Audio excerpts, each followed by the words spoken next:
जय हिंद।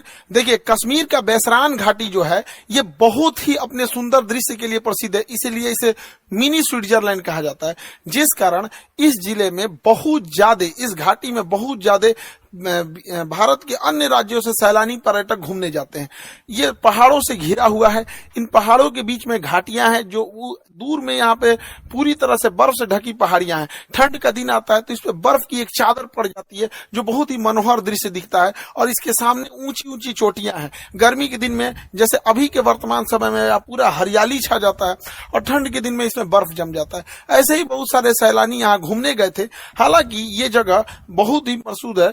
पहलगांव जो जगह है, पहलगांव में ये घाटी है। पहलगांव जो जगह है वहां से ये घाटी लगभग आधे से 1 घंटे के डिस्टेंस पे है। पहाड़ों पर आधा ज्यादा दूरी नहीं होती है, लेकिन घुमावदार रास्ता का होने की वजह से दूरियां बढ़ जाती हैं।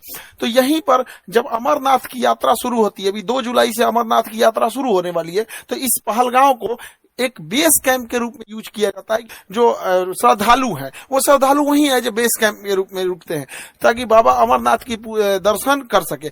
यहीं पर बहुत सारे इस बार पर्यटक रुके हुए थे। सब पहलगांव से थोड़ी दूरी पर है। पहलगांव से ये आपका बैसरान घाटी ये बहुत ही प्रसिद्ध है, लेकिन इसी पे कुछ आतंकवादी आए और उनको मार दिए सब, और इतने निर्मम तरीके से हत्या किए सब इन आतंकवादियों ने। पाकिस्तान के जन्माए इन आतंकवादियों ने भारत पर हमला किया, क्योंकि इनके बाप की औकात नहीं है कि भारतीय सेना के पास आके लड़ सके। तुम्हारे अब्बा जो थे ना 93,000 फौज हारे थे, साले तुम्हारे बाप भी उसमें शामिल होंगे।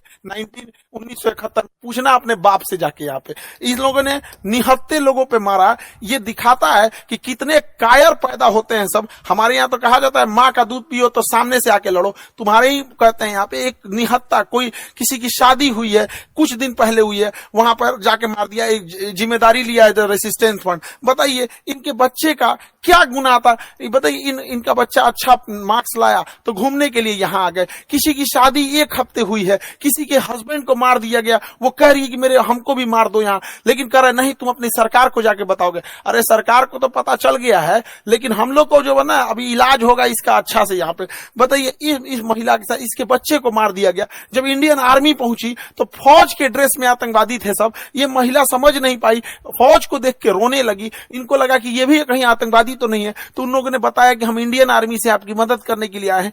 अरे कायर हो, एक तो तुम निहत्थे पे हमला करते हो, उसके बाद से तुम इंडियन आर्मी का ड्रेस पहन लेते हो। यही ना तुम लोग की कायरपन है। खैर पड़ोसी की औलाद हो लोग साले, तुम लोग की तो इतनी औकात नहीं जो इंडियन आर्मी से लड़ सको। लड़े तो थे एक बार, यही हुआ था। हालांकि हम लोगों ने अभी ऑपरेशन टिक्का प्रारंभ किया है, रेस्क्यू ऑपरेशन चल रहा है। कुछ आतंकवादी मार दिए भी गए हैं, अभी आगे भी कार्रवाई चल रही है। लेकिन इससे क्या होने वाला? अभी मोदी जी सऊदी अरब के दौरे पे थे, तब तक ये घटना हुई, तो सऊदी अरब के दौरे को बीच में ही कैंसिल करके आए और एक सर्वदलीय मीटिंग भी बुला रहे हैं, जिसपे कि पूरी तरह से निर्णय लिया जाएगा कि इसका क्या फाइनल इलाज किया जाएगा। लेकिन इस चीज को समझिए कि इसके पीछे हाथ किसका किसका हो सकता है। पाकिस्तानी ये कायर है। ये पाकिस्तान वालों पहले सुनो, ये तुम्हारा सेनापति है, सबसे बड़ा चोर आदमी है। लंदन में इसकी बहुत बड़ी प्रॉपर्टी है। अमेरिका में अपने बच्चों के लिए फार्म हाउस खरीद के रखा, पता करा लेना तुम लोग। यहाँ पर 1 से 1 करोड़पति। ये ISI में था, पाकिस्तानी आतंकवादी संगठन, जो सरकारी आतंकवादी संगठन है उसका नाम ISI है, वहां पे उसका ये हेड रहा है। तो ये सेना में बहुत घपला किया है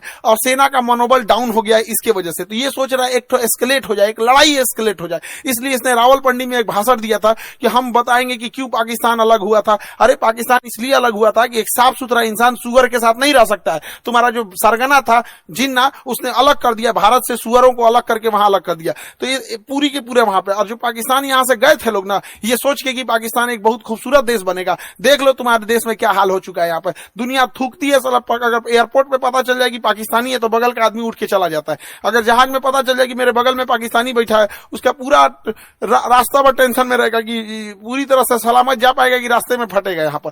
तो ये चाहता है कि अपनी सेना में थोड़ा सा मनोबल बढ़ाने के लिए युद्ध हो जाए।